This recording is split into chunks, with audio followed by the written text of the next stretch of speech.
Great Scott. Great Scott. Great Scott.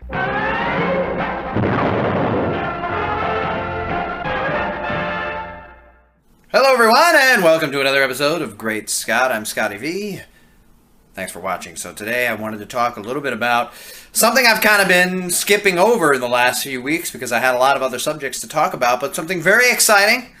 The Man of Steel sequel is finally in the works. It's been quite a while, and I guess it's still going to be quite a while as we wait. Amy Adams, some high-ranked people at the studio, Henry Cavill's agent, have all said that that's something that they've got that's starting in pre-production. They're working on the script. They're working on the ideas. Henry Cavill's on board. Amy Adams is on board. We're going to see the continuation of the Man of Steel story. Now, some would argue that the Man of Steel story actually continued in Batman v Superman, and it did. So the question now is, will we be moving forward after Justice League, after his return from the dead, or will we see some of what happened in the intervening 2 years between Man of Steel and Batman v Superman? Either way, for me, I think could be very interesting. I also wouldn't mind seeing back and forth, seeing some of what happened after the Man of Steel movie, and then some of what happens after Justice League, after his return from the dead, after everything we've already seen and are going to see by the time the new movie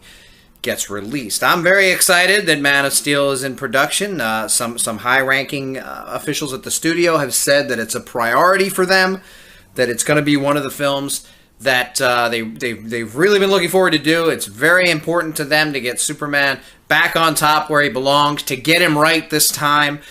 I'm not that much a fan of that terminology, but I do understand that lots of fans have not appreciated the Man of Steel and Batman v Superman version as much as I would like them to, and as much as I'm sure the studio would like them to. I think part of their issue stems from the movies not making as much money as they would have wanted them to, and I'm not certain, whatever you change, I don't know that that's necessarily going to change the reception of the film amongst normal theater goers. If people don't have that interest, I don't know that they're going to suddenly have that interest because you make it more like the Donner films, or with more humor, or brighter, or more winks to the camera, or cats being saved from trees. I'm not sure what it is they're going to change. I think we have a Superman who does the right thing. I think we have a Superman, obviously, who has the world on his shoulders, and some pretty serious things have happened. It's been pretty dark, and a lot of people don't like that darkness, and I get that. I don't really like it either.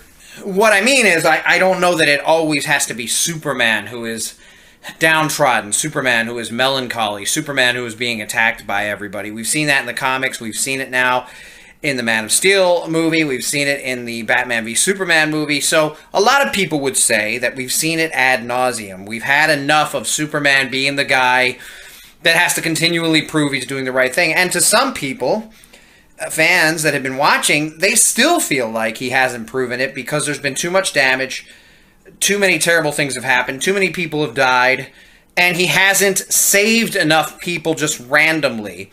I do think that some of that stuff had been cut. We see in the extended version of Batman v Superman that there's a lot more saving that goes on. There's a lot more reason behind the battle that happens. There's a lot more issues happening. People are lying about what's going on. And we see Superman being much more heroic, but a lot of that gets cut in favor of a lot of Batman stuff. So still people haven't gotten the rescues they want. Superman Returns did a lot of that, and people complained that it was just too much of him saving things or stopping things and not him hitting anything. In 2 movies now, we've had Superman hit a lot of stuff, and people aren't happy with that either. Obviously, there has to be some sort of a happy medium. There has to be a place where he's hitting things, he's fighting things, but he's also saving people and being positive and being inspirational, and I think it's great that with Justice League coming, the story is that the inspirational sacrifice he made to save the world is what's going to get the Justice League going, and it's what's going to get a lot of the world population on board with Superman, and you can see it at the end of the movie that a lot of people are saddened by his death and are suddenly very proud of him and realize the error of their ways, much like Batman himself was kind of the villain, was the guy who hated Superman and realized at the end how wrong he was. So I'm looking forward to where they go, obviously, with Justice League. I just think it's really cool that we've been told now that the Man of Steel sequel and Superman as a character is a priority, and we're going to see that going forward. Thanks, everybody, for watching, and remember, always look up in the sky.